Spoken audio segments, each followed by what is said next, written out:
എൻ്റെ ജീവിതത്തിലെ ആദ്യമായിട്ടാണ് കേട്ടോ ഞാൻ ഇങ്ങനത്തെ ഒരു കാഴ്ച കാണുന്നത്. ഇവരുടെ സുഹൃത്ത് മരണപ്പെട്ടപ്പോൾ ആ ഒരു സുഹൃത്തിൻ്റെ ഖബറിനരികിൽ നിന്നുകൊണ്ട് എത്ര പേരാണ് അവിടെ ഖുർആൻ ഓതുന്നത്.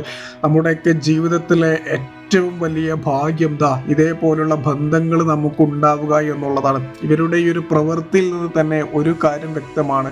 ആ ഒരു മരണപ്പെട്ട സുഹൃത്ത് അവർക്ക് ആരായിരുന്നു, എത്രത്തോളം പ്രിയപ്പെട്ടതായിരുന്നു, എത്രത്തോളം വിലയുള്ളതായിരുന്നു എന്നുള്ളത് ഇവരുടെ ഈ ഒരു പ്രവൃത്തിയിൽ നിന്ന് തന്നെ നമുക്ക് മനസ്സിലാക്കാം. എന്തായാലും ഇവരുടെ ഒരു സുഹൃത്തുണ്ടല്ലോ, ആ ഒരു മരണപ്പെട്ട സുഹൃത്തിന് അദ്ദേഹത്തിൻ്റെ പാപങ്ങളൊക്കെ പുറത്ത് മാപ്പാക്കി പടച്ച തമ്പുരാൻ അദ്ദേഹത്തിൻ്റെ ഏറ്റവും വലിയ അനുഗ്രഹമായ ആ ഒരു സ്വർഗമുണ്ടല്ലോ, ആ ഒരു സ്വർഗം കൊടുക്കട്ടെ എന്നുള്ളത് ഞാൻ ആത്മാർത്ഥമായിട്ട് പ്രാർത്ഥിക്കുകയാണ്. അതേപോലെ തന്നെ ആ ഒരു സുഹൃത്തിൻ്റെ മരണം ഈ ഒരു സുഹൃത്തുക്കൾക്ക് ക്ഷമയും താങ്ങാനുള്ള ശക്തിയും പടച്ച തമ്പുരാൻ കൊടുക്കട്ടെ എന്നുള്ളതും ഞാൻ ആത്മാർത്ഥമായിട്ട് തന്നെ പ്രാർത്ഥിക്കുകയാണ്.